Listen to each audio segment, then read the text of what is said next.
Let's get behind the Mortis. I'm John Capers, the producer of Mortis Maledictum. And I'm Devin McCamey, author and director. In this show, we give you an exclusive look at the lore, inspiration, and making of our show. Today, we're taking a look inside Episode 7, The Rotted Crown. Yes, so let's start by talking about this new evolution of sound we're kind of getting in here. You know, it's changed a lot in the first couple episodes. You know, we were kind of trying to find our voice, but then this one comes in and it sounds just a little bit different, a little bit more to it. What'd you think about it? Yeah, I totally agree. You'll notice as the listener that coming into this one, we're getting a more, I think, cinematic experience that we're providing with some of the soundscaping, the changes in kind of the music and the sound effects. So during that period, what was some of the inspiration behind the specific sound elements that made this episode unique? So one of the things we did on this one is we took a look at what was a fairly long and large script, right? This is a beefy episode. It's not a small one by any stretch of the imagination. So we took that and we said, well, okay, what can we do about really painting the picture for the listener? Because up to this point, we've been kind of trying to find our footing, as it were, and working to try to get the Mortis sound brought in and honed in, experimenting with different kinds of things. That's why each of the episodes sounds very unique, which is a cool take.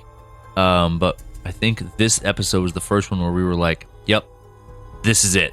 This is the sound we want," and kind of honed it in from there. And then it was just expanding off of it. There was a lot more music in this, a lot more sound effects going on, interlaced.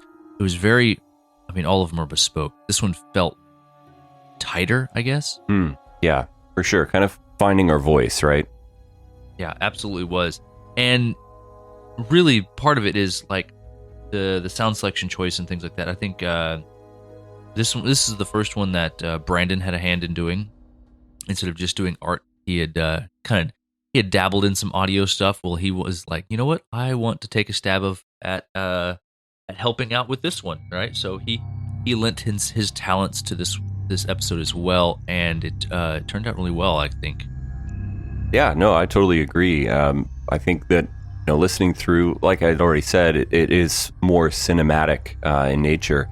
I think there's a better depth that provided to the story by adding more of those kind of heavier music and sound effects that set the atmosphere for the scene. Sure. And really bring it together and help the thing kind of flow, Yeah, and with the script, the way it was written, so when I wrote it, it was very intended to be like the Odyssey, right? Yeah. Very Homeric in that sense. Linhart's going on this very long journey, the Iliad, right? He goes and he defeats a big foe, right? The end of Iliad, fall of Troy type of thing, right? And then he gets his treasure, this crown, this glory that he was after, and then he's trying to just return home, which is very much the Odyssey. Same kind of structure was taken into account, but that's called an epic for a reason, right? So we had to have something that sounded like it, that felt like it, that flowed like it, and I think our audio engineers and Brandon on this one really helped really craft that into it. So the script kind of lent itself towards that kind of effect, and then Brandon and the audio engineers definitely kind of took it and ran with it. It was fun. Yeah, it definitely has a more epic feel to it, I think. And so I think that kind of marked a shift in the development of the show and the production quality, because I think from this point forward, you kind of see that become the trend, if you will. Yeah, I think it was based off the reception we had on this one. So this one released, I think it was right before Thanksgiving a couple years back.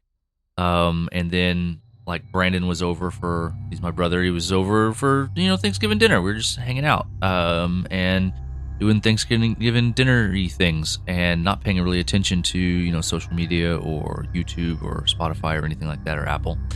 And at one point, I don't know, mid dinner-ish, maybe just after, Brandon checks it. And he goes, "Oh, my God, Devin, come over here. Look at this, right?" And I came and took a look at it, and it had blown up on YouTube. Better than anything else that we had done at that point, had done on YouTube. And it was like, oh, okay, so it took it and it ran with it. Why? And so we tried to like replicate the feel. So that was one of the things that told us, hey, we needed to push farther in this direction instead of trying out more experimental stuff here, there, whatever. This one was like, okay, this is what people want. Let's give them more of that. And that kind of solidified our decision. Like, we already thought it was awesome whenever we recorded it, but we think all of them are awesome. Hell yeah, brother. So we're like, oh, this is the best thing we've ever done. We say that every single time, and hopefully we do. Still do. Yeah, exactly. And hopefully it's like we're always thinking it's the best thing we've ever done because we're always improving. That's the goal, at least. So at that point we were like, oh, it's just another of the best thing we've ever done. It's no big thing. No big thing. And then everybody was like, whoa, this is pretty good. Y'all watch this. So we're like, okay, that's the signal. That's what people want. And it really helped that we had like a main protagonist to latch onto and follow through this journey. This artifact he runs into, the monsters and things that he fights, and then getting chased across the world by Black Death. So right. really had some other draws on there. It all kind of came together. Absolutely. It's a very solid story, I think. You mentioned the artifact, so I assume you're referring to the Rotted Crown. Yes, the Rotted Crown, not just the chapter, but the item itself. Yeah. So tell us more about this artifact. Kind of where did it come from? What significance does it hold in this universe? Sure. So there are not too many artifacts floating around at any given time. They're fairly rare in the Mortis universe. We've seen a couple of them. The Jade Ring, for instance, we've seen that. Right. We know about.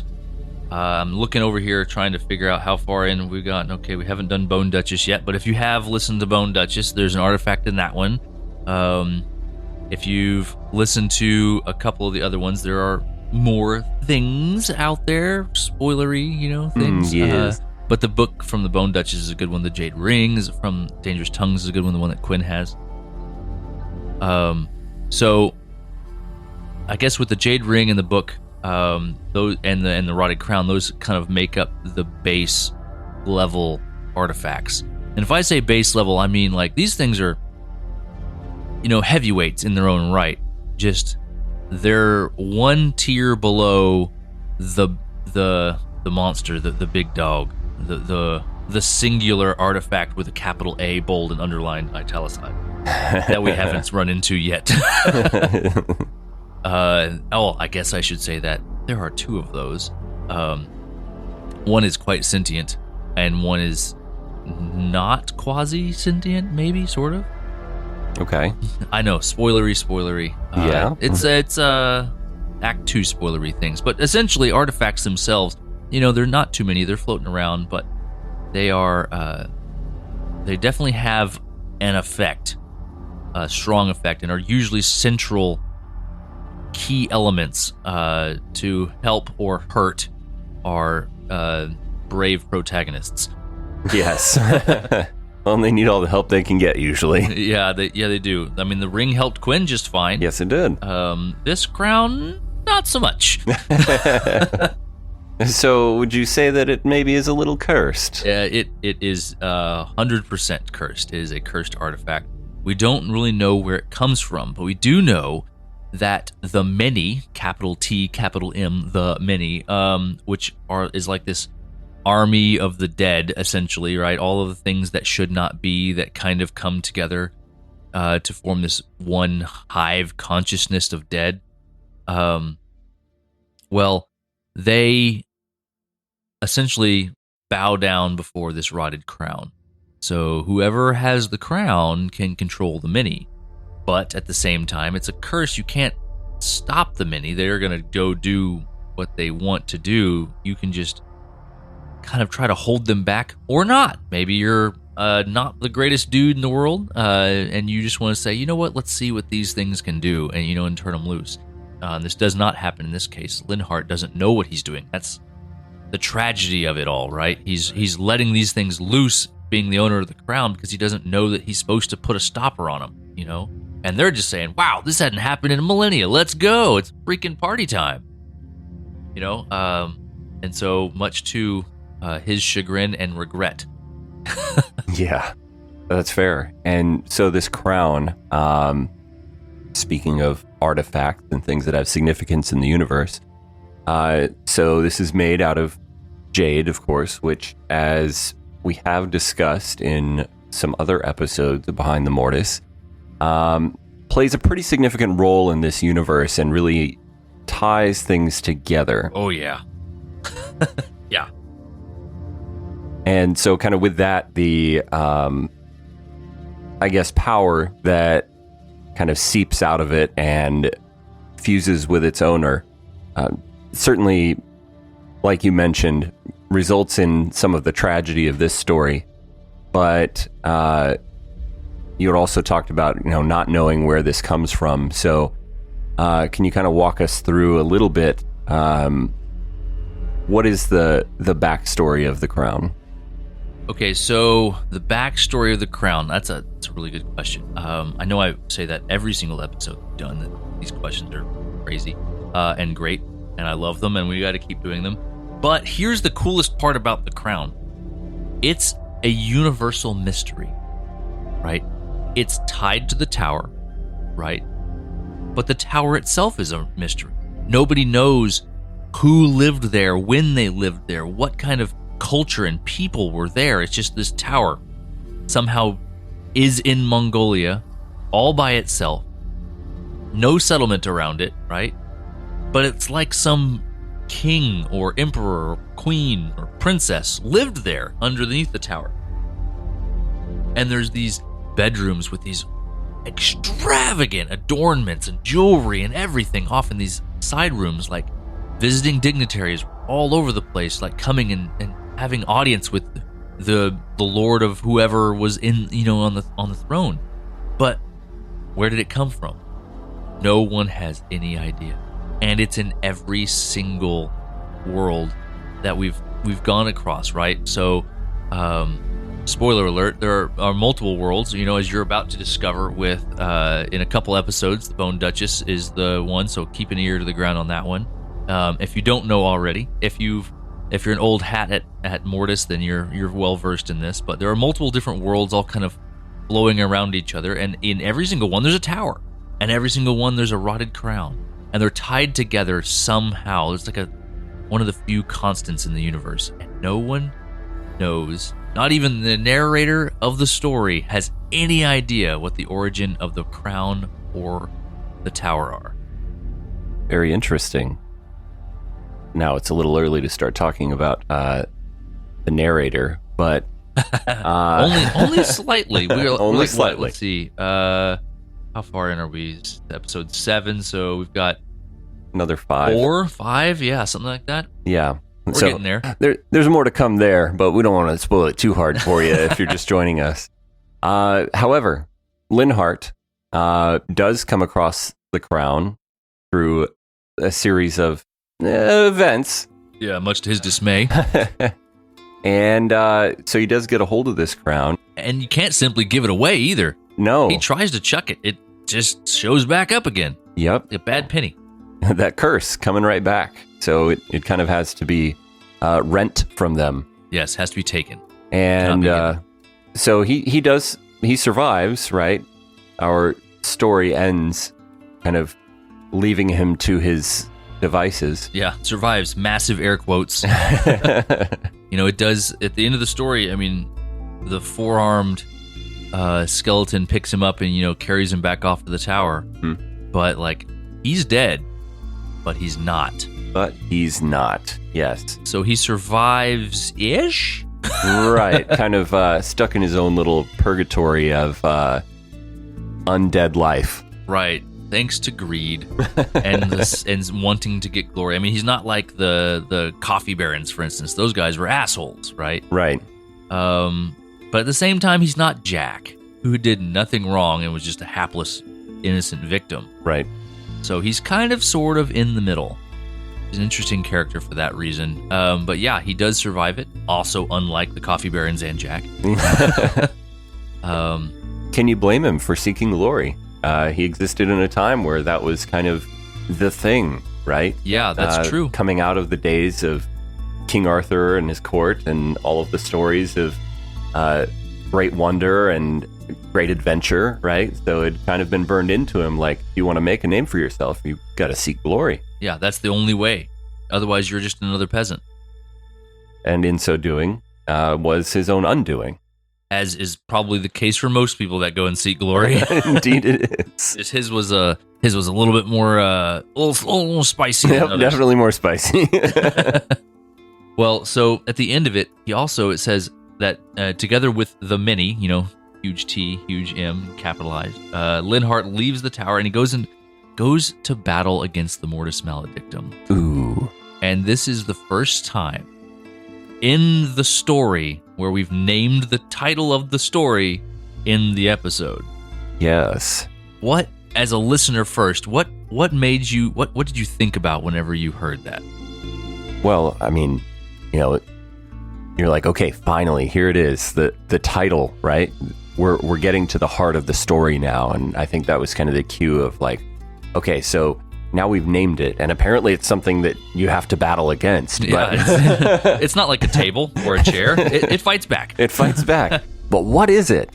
And what does its name really mean, right?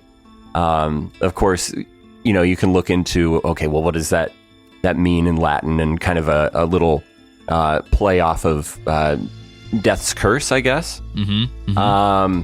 And so that was, I think, there's a little bit of a nugget in there in its name, and that being Death's Curse, also extremely appropriate for Linhardt and his story, because that is exactly what his story is telling. So as the listener, you could kind of be like, oh, okay, so is he now going to fight against the thing that he has become? Or is this, some kind of, I guess, more kind of esoteric type of approach? Or is this a thing, like a real thing, an enemy that just happens to be so appropriately named? Is he like fighting a concept, or is he fighting a thing? Right, exactly. Right, you can rail against injustice. You're battling injustice. Exactly. Or is this something you can actually punch? Exactly. Yes. Yeah, that's what I'm getting at. And the answer is yes to both questions. Yes. So then, what the hell is Linhardt doing? Right. Exactly. But like, he wasn't there for the whole time. He was in the tower for many, many years before a stranger with an offer comes and brings him out of the tower to do this battle against the Mortis Maledictum. So he doesn't know about it, right? Someone else shows up, some stranger, huge air quotes for those that know, hello. Huge air quotes. The stranger comes in and tells him about the Mortis Maledictum, and he didn't know about it at that point. And he goes, okay, I'll come with you. So, as regretful as he is after all the things that happened, after he's learned about what his his odyssey across Europe has done, and across Asia, and he goes back. What could be bad enough, or at least bad enough that he would want to fight it, right? That would convince him to leave the tower and risk this wave of undeath happening again. Like, how bad must that thing be? Right. Absolutely. And with that, you're like, okay, so when you set the whole stage together, right, the idea of someone being a sort of undead king it lends you to believe that they're probably the bad guy now, right? But if he is setting out to go and do battle against this other thing, and it's not a thing that is seemingly threatening his rule over his domain of the dead, and so is Linhardt bad? Is it bad? Are they both bad, and it's just worse? That's a theme. There's a lot of that going around in this show. And then, of course, you mentioned the stranger. Who are they? So I think I'm okay with spoiling the stranger, right? Because I don't ever explicitly say it, even if you've read the book, even if you've, like you bought the book and you went through and like highlighted it all up full of lore, as some people do. Looking at you, Heckman.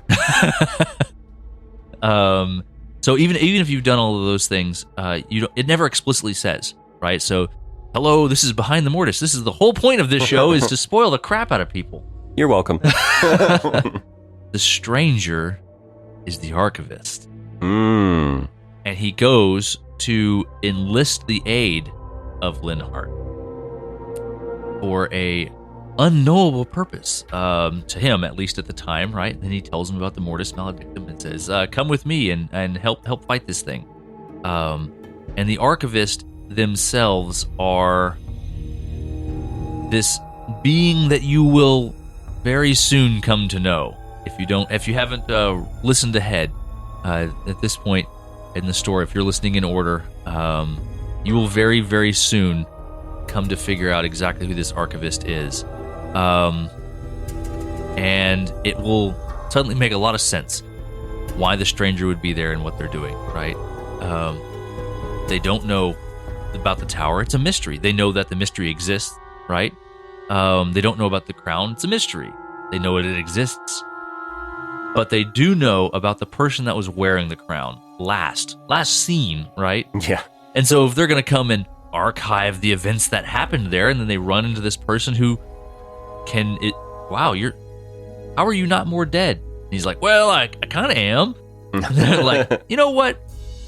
You're my kind of guy. You should come with me and help me out. I like the cut of your jib. Exactly. And so that's the stranger. The archivist goes in there and goes, well, you know what? You got some juice to you. Maybe you should come with me and come help out. Whether for good or ill, against good or ill remains to be seen. I'm only going to spoil so much. Fair. But it's really interesting that the mystery is what kind of drives the archivist there. I'm going to go check in on the tower. I haven't been there in a while. Let's see what's new. Oh my lord, there's a dude down here. And he's got an army of skeletons. That's what I need. I could use one of those right about now. And he goes and kind of joins the congregation, for lack of a better term. In fact, that might be the term for it. I don't remember. Have I used that term? I think so. Okay. Well, if I have, then it's the same term. If I haven't, then we just coined a phrase, coined a term inside the spoiler show. How did we do that?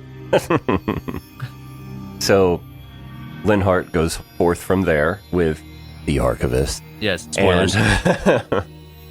And, so seemingly this crown and his ability to command the undead is kind of offering him a fair bit of power. And of course, we talked about power and how that's wielded in this universe. Yes, absolutely. So in Insults and Power, we talked about that. The more you have, the more likely you are to get picked for some great purpose.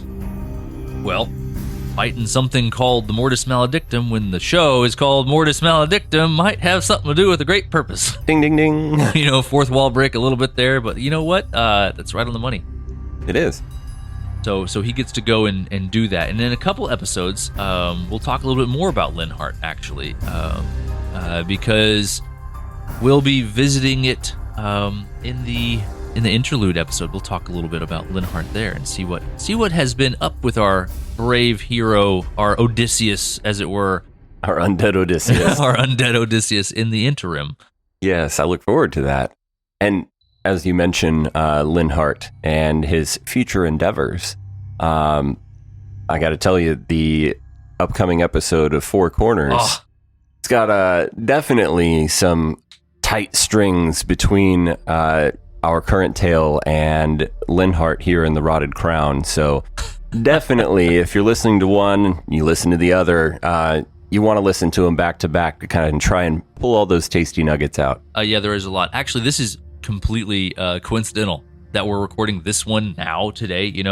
I thought we were on like Hair Obsession or on Bone Dutch or something like that. I didn't know that we were doing Rotted Crown today.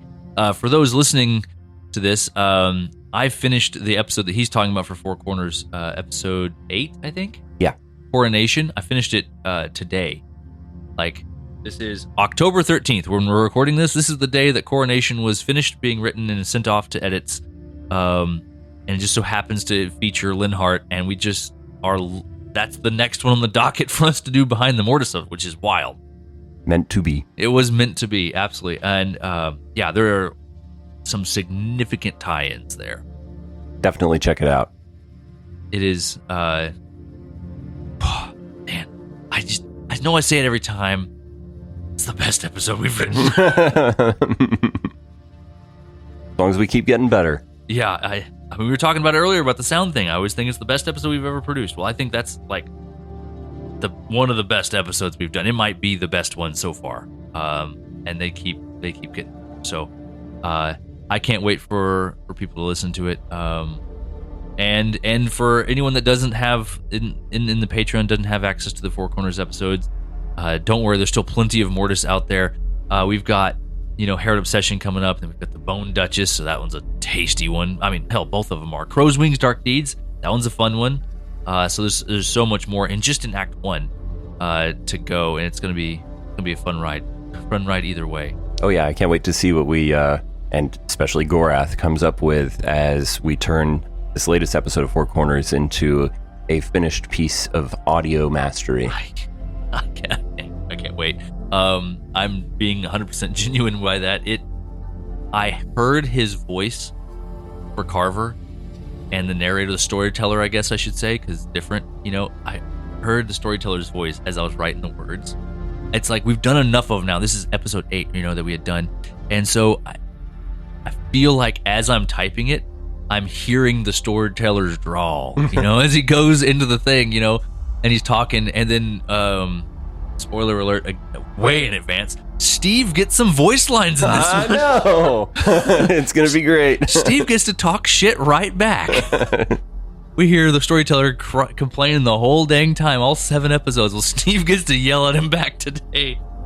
Oh, you guys are in for a treat. And it's funny you mentioned that as you're writing it, you kind of are reading it to yourself in Gorath's storyteller voice, because as I was reading it earlier, I absolutely was hearing his voice saying all the lines as I was reading through it. And yeah, it's going to be great.